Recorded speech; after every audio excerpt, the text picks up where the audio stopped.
Commander Vexthor of the Galactic Conservation Corps stood at the viewport of the orbital station, his mandibles clicking in disapproval as he reviewed the incident report.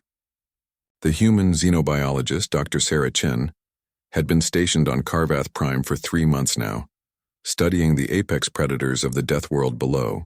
Every regulation stated she should have been pulled from the assignment weeks ago. She's integrated herself with a pack of Karvathi hunters. Vexthor's assistant, a nervous Plixian named Court, chittered. The juveniles specifically. Protocol demands immediate extraction. Vexthor's 3 eyes focused on the live feed. There she was, the human, sitting cross-legged outside her habitat dome while 6 juvenile Karvathi, each the size of an earth tiger, with obsidian scales, razor-sharp claws, and enough venom to drop a Hrolgan warship, lounged around her like domesticated pets. "Send the extraction team," Vexthor ordered, though something in his combat-hardened hearts hesitated. Down on the surface, Sarah was having the kind of morning that would give most sentient species nightmares. She'd woken to find her boots missing. Again. "All right, you little thieves," she called out, emerging from her dome in thick socks.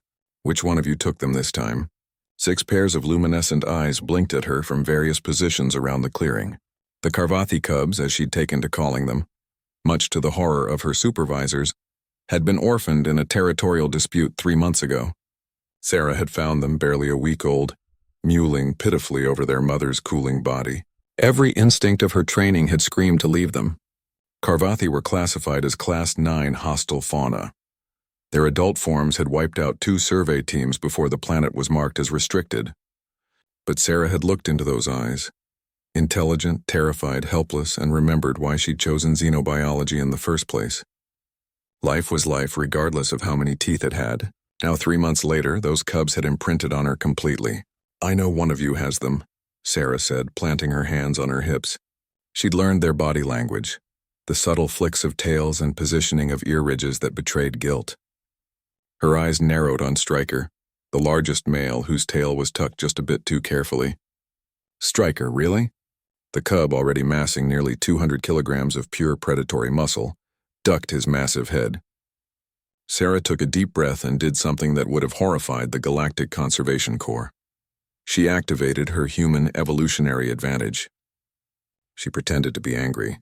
"I am very disappointed," she said, her voice dropping to that particular frequency that triggered primal responses across species, the voice of a displeased pack leader. "I need those boots for my survey today. Without them, I can't do my work. Without my work, I can't get you food." 6 heads snapped up. The cubs exchanged glances, their bioluminescent patterns flickering in what Sarah had learned was their equivalent of nervous communication. "I'm going back inside," Sarah announced, turning with deliberate slowness. "And I'm not coming out until my boots are returned. All of my boots." She made it 3 steps before she heard it, the soft thud of something being dropped. She turned.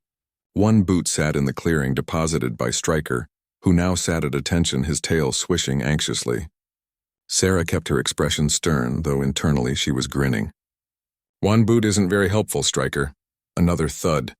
Whisper, the stealthy female, had retrieved the 2nd boot from wherever she'd stashed it beneath the fern-like vegetation. She placed it next to the first and sat back, making the low chirp that Sarah had learned meant, "Please forgive me."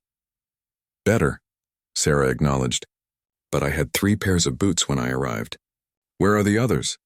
What followed was a parade that would have made xenobiologists across the galaxy weep with professional jealousy. One by one, the cubs dispersed into the jungle and returned, each carrying boots in their massive jaws with surprising gentleness. Razor, the most aggressive of the group, dropped a pair that Sarah had assumed were lost forever. Ghost, the albino runt, proudly presented boots that were caked in mud but intact. Even little Nova, barely 3 months old, dragged over a single boot that was nearly as big as she was. Within 10 minutes, Sarah had 6 pairs of boots arranged in front of her. "Wait," she said, counting again. "I only brought 5 pairs." Talon, the clever one, chirped proudly and bounded into the jungle once more. He returned with a pair of standard-issue Galactic Corps boots, still bearing the insignia of the last survey team. Sarah's blood ran cold for a moment before she realized the boots were empty. Old. The cubs hadn't attacked anyone. They'd simply found abandoned equipment and, Recognizing them as boot-shaped objects their human would want, had collected them. She sat down heavily, and immediately all 6 cubs surrounded her, pressing their scaled bodies against hers, purring in subsonic frequencies that rattled her bones, but somehow felt comforting. "You're impossible," she murmured, running her hands over Stryker's massive head. His scales were warm, his purr intensifying at her touch. "The galaxy thinks you're mindless killing machines." Stryker opened one eye, his third eyelid flickering in what Sarah had learned was contentment. When the extraction team arrived an hour later, they found Dr. Chen conducting her survey work with 6 Karvathi cubs following her like a protective honor guard. The team leader, a battle-scarred Hrolgan veteran, took one look at the scene and called Commander Vexthor directly. "Sir?" the Hrolgan said slowly. "You need to see this." Vexthor watched the feed, his mandibles hanging open in shock. The human was measuring soil samples while a Class 9 predator held her equipment pack in its jaws. Another was actively helping her dig, its massive claws excavating earth with surgical precision at her direction. "How?" Vexthor whispered. The answer came in a report Sarah filed that evening, one that would revolutionize xenobiology across known space. Humans had spent 10,000 years turning wolves into dogs. Domestication wasn't about the species, it was about the relationship. Any creature capable of pack bonding could learn to trust. All it required was patience, understanding, and the willingness to see the individual behind the predator.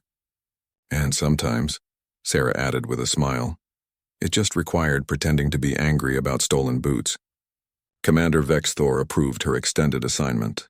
The cubs, after all, needed their human,